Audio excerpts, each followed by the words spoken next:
বিসমিল্লাহির রহমানির রহিম। সূরা ফাতিহা কুরআনের সর্বশ্রেষ্ঠ সূরা।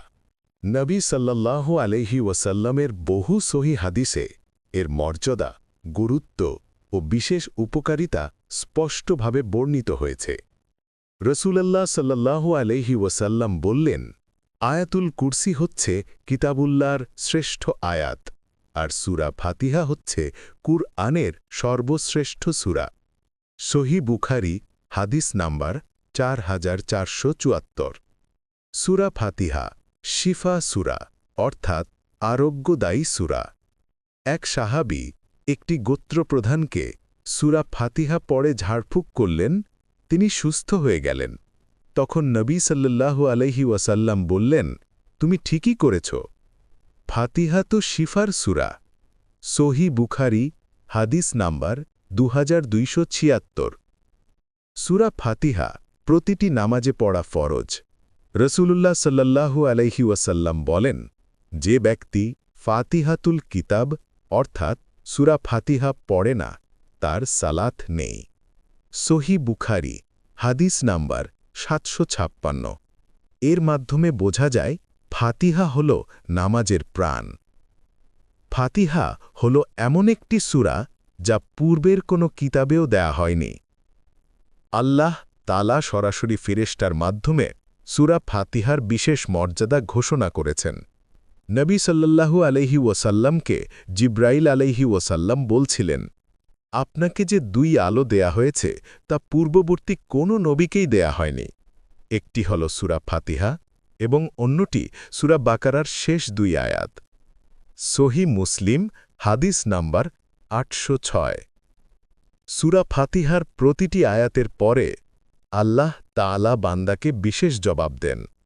আল্লাহ বলেন, আলহামদুলিল্লাহি রব্বিল আলামিন, আমার বান্দা আমার প্রশংসা করল। আর রহমানির রহিম, আমার বান্দা আমাকে গুণ বর্ণনা করল।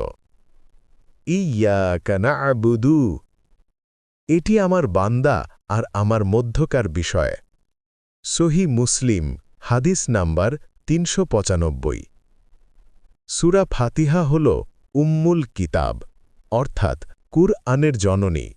এতে কুরআনের সব মৌলিক শিক্ষা সংক্ষেপে আছে: তাওহীদ, ইবাদাত, আখিরাত, দোয়া, হিদায়াত। বিসমিল্লাহির রহমানির রহিম। আলহামদুলিল্লাহি রাব্বিল আলামিন। আর রহমানির রহিম। মালিকি ইয়াউমিদ্দিন। ইয়্যাকা না'বুদু ওয়া ইয়্যাকা নাস্তাঈন। ইহদিনাস সিরাতাল মুস্তাকিম।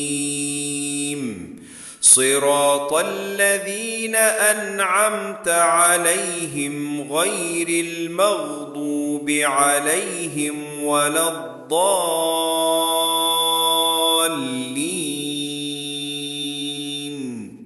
দয়ালু করুণাময় আল্লাহর নামে শুরু করি। সমস্ত প্রশংসা আল্লাহর, যিনি সমস্ত জগতের পালনকর্তা, দয়ালু, করুণাময়। বিচার দিবসের মালিক, আমরা কেবল তোমাকেই উপাসনা করি এবং কেবল তুমিই আমাদের সাহায্যকারী।